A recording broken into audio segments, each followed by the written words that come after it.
Arkoma police are asking for the public's help finding a woman suspected of setting fire to a local gas station. Investigators say 49-year-old Crystal Cardwell started a fire at J-Sac's gas station on Main Street on June 11th. She's now wanted on felony arson and evidence tampering charges. Anyone with information about her whereabouts is asked to contact Arkoma police. Well, attorney is asking the Sebastian County prosecutor for a criminal investigation after a video on social media shows who appear to be deputies hitting an inmate repeatedly. We have confirmed with the sheriff's office this video is legitimate. They'll be addressing the media on Wednesday about the incident. Attorney Joey McCutcheon says the video involves convicted murderer John Anthony Cole. It's from May of last year, the same day Cole stabbed 2 deputies in the jail. McCutcheon talked with the interim sheriff, chief deputy, and prosecutor about transparency about the video. We've asked the sheriff's office for the video, but we have not heard back, and we will not be showing it until it is independently sent to us. Well, President Trump is touting the deal reached with Iran during meetings with world leaders at the G7 summit in France. This initial agreement ends the fighting and reopens the Strait of Hormuz while settling conditions for talks over Iran's nuclear program. Natalie Brand has more details from the White House. Maybe even more than that point. President Trump says the memorandum of understanding with Iran will achieve his #1 goal. They will not have a nuclear weapon. And I would say that's about 99.9% of what I wanted. But this first step only ends hostilities. The future of Iran's nuclear program will be negotiated over the next 60 days.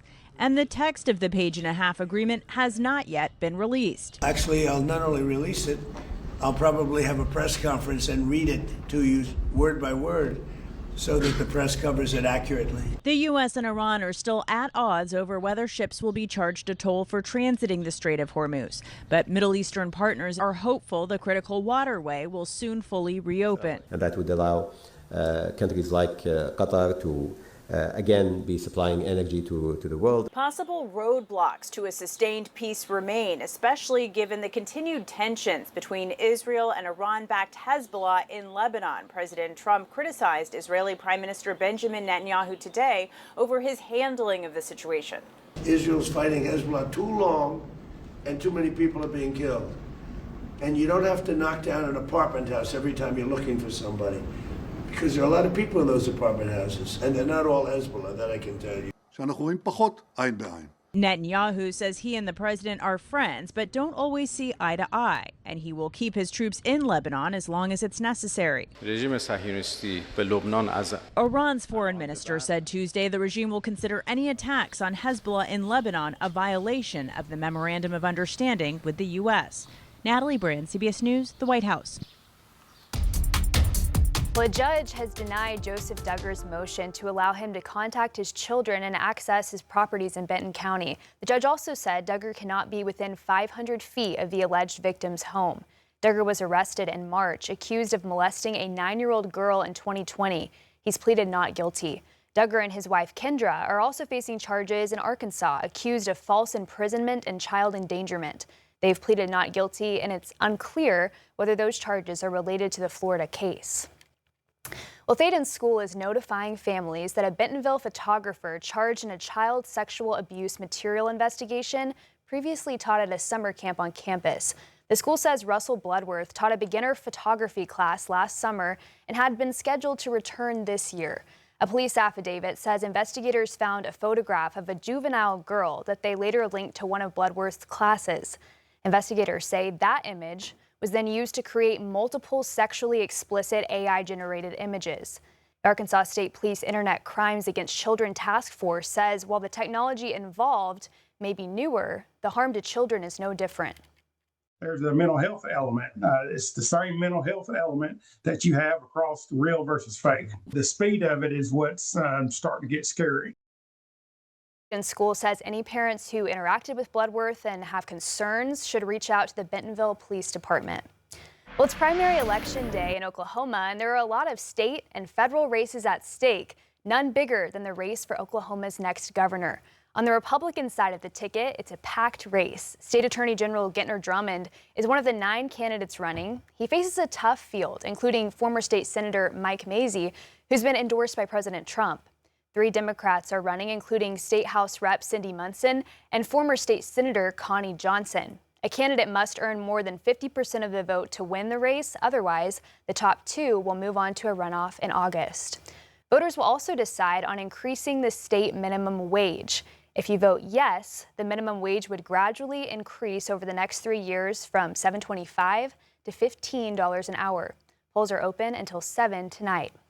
Well, President Trump has signed a major immigration funding bill into law, ending months of debate in Congress. The measure provides billions of dollars for immigrant enforcement agencies through the end of Trump's term. The president says the funding will help secure the border and remove people in the country illegally who've committed crimes. Local immigration attorneys say the increased funding and enforcement efforts may leave some families feeling uneasy, especially in communities with larger immigrant populations. A lot of the misconception is that this is just giving ICE unlimited power, but that's actually not true. That's not what's happening. It's simply just a funding bill to give more funds and access so we don't have another shutdown like we had before in regards to funding these agencies, which is not just ICE, but other agencies and within the government as well. Attorneys also encourage immigrants or anyone with any concerns to stay informed with correct information from official sources. A new program is aiming to get more people on the trails and bikes, not just in Northwest Arkansas, but across 14 counties in Arkansas and Oklahoma. The Northwest Arkansas Regional Planning Commission, along with the City of Fort Smith and nonprofit Metro Plan, have teamed up to offer e-bike incentives. Vouchers will cover anywhere from $700 to $1,200 for an e-bike for residents in Northwest Arkansas, Central Arkansas, and the River Valley. Those behind the program say the goal is to get more people using bikes as a real transportation option.